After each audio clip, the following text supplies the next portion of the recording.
quay. Ok, xúc quay xúc vào. Thằng em của tôi nó đang tải game Suro Bali. Amy cà rap đi.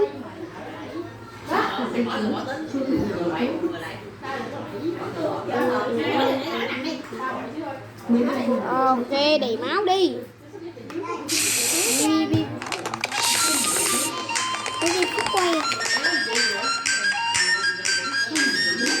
400 mét.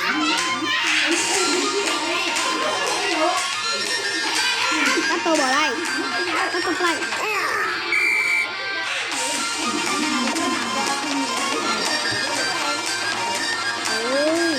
Ôi sao phát gì không nhớ rồi.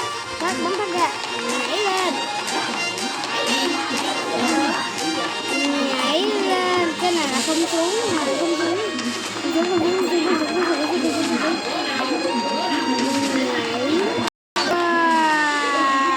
Ê sao cái này tao chết rồi, tao chia lại á nè. Cái tôi ngồi quá.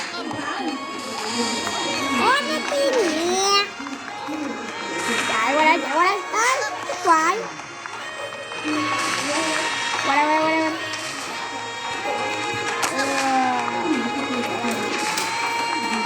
Ok.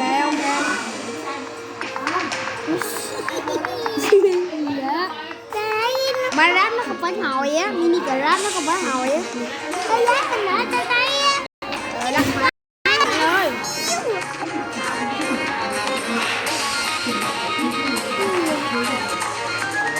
Đôm cần phải trượt.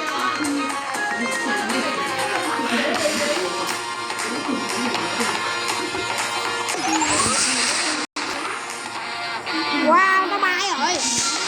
Bay sắp ơi. Đưa cho chú tối đi.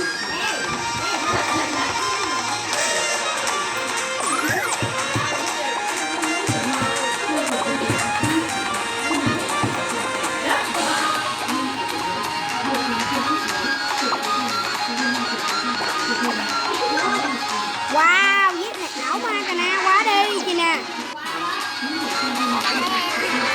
Không có bắt tao rồi. Đã bắt tôi rồi. Bắt tiếp tục.